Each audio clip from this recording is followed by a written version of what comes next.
Once there was a fisherman who lived with his wife in a little old run-down hut by the sea.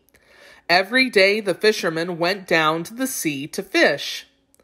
One day, as the fisherman sat looking into the clear, shining water, he felt a strong tug on his line. He pulled and pulled with all his might or strength, until at last out flopped a large golden fish. Then all of a sudden the fish spoke. "Please let me go," said the fish. "I am not an ordinary fish. I am an enchanted prince. Put me back in the water and let me live." "Swim away," said the fisherman. "I would not eat a fish that can talk." At the end of the day, the fisherman went back to his wife in the little old run-down hut. "Didn't you catch anything today?" she asked. "No," said the fisherman. "I did catch one fish, but he told me he was an enchanted prince and asked me to throw him back, so I did." "You fool," said the wife. "That was a magic fish. You should have asked him for something." "Like what?" said the fisherman. "Go back and ask him to change this dinky hut into a charming cottage." The fisherman did not want to go, but he did not want to argue with his wife either. So he made his way back to the sea.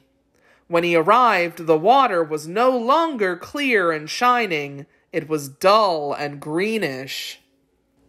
The fisherman called, "Hear me, please, O magic fish. My wife has sent me with a wish." The fish swam up to the surface and asked, "What does she want?" "She says she wants to live in a charming cottage," said the fisherman. "Go home," said the fish. "She has her cottage." The fisherman went home.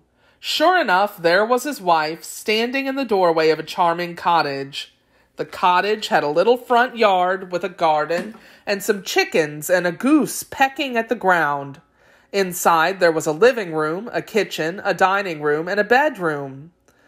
"Wonderful," said the fisherman. "This is sure to make you very happy." The fisherman's wife was happy for about a week. Then she said, "Husband, I am tired of this tiny little cottage. I want to live in a big stone castle. Go and ask the fish to give us a castle." "But, wife," said the fisherman, "he has just given us this cottage. If I go back again so soon, he may be angry with me." "Go and ask," said the wife. The fisherman shook his head and mumbled to himself, "It's not right." But he did as he was told. When he reached the sea, the water had turned from dull green to dark purple and gray. The fisherman called, "Hear me, please, O magic fish. My wife has sent me with a wish." When the fish swam up, the fisherman said, "My wife wishes to live in a big stone castle." "Go home," said the fish. "You will find her in a castle." When the fisherman got back, he could hardly believe his eyes. The charming cottage had been replaced by a large stone castle. A servant unrolled a drawbridge for him. The fisherman went across the bridge and into the castle, where he found two servants sweeping a smooth marble floor. The walls were covered with beautiful tapestries. Crystal chandeliers hung from the ceilings.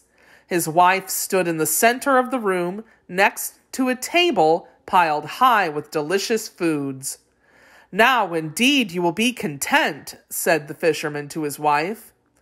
And she was, until the next morning. As the sun rose, the fisherman's wife poked her husband in the side and said, "Husband, get up. Go to the fish at once and tell them that I wish to be queen of all the land." "Heavens!" cried the fisherman. "I can't ask for that." "Go and ask him," said his wife. The dejected fisherman walked to the sea. Dejected means very sad. The water was black. It bubbled, and it gave off a foul or bad smell. The fisherman hesitated or waited, and then called, "Hear me, please, O magic fish. My wife has sent me with a wish." The fish swam up and asked, "Now what does she want?" With his head hung low, the fisherman said, "My wife wishes to be queen of all the land." "Go home," said the fish. "She is already queen." The fisherman went home and found that the castle had grown even larger. It had tall stone turrets on each corner and a crimson flag flapping in the wind. 2 sentries in suits of armor stood at the door. They escorted the fisherman inside, where he found his wife sitting on a high throne studded with diamonds. She wore a long silk dress and a golden crown. In her hand she held a scepter studded with rubies. On one side of her stood barons, dukes, and duchesses. On the other side stood a line of ladies-in-waiting, each one shorter than the one before. "So," said the fisherman, "now you are queen." "Indeed," said his wife haughtily. "Well, then," said the fisherman, "I suppose there's nothing more to wish for." But that very evening, as the sun went down and the moon began to rise in the sky, the fisherman's wife sent for her husband.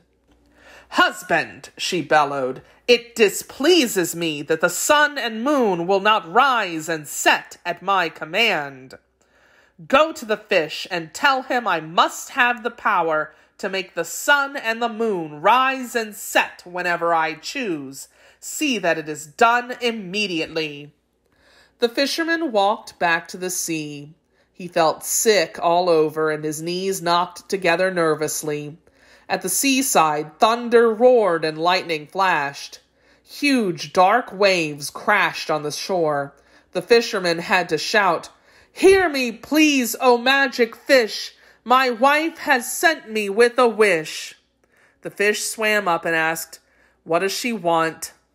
The fisherman replied, "My wife wants the power to make the sun and the moon rise and set when she chooses." The fish only said, "Go home." And so he did. There he found his wife sitting in the old run-down hut. And there they live to this very day.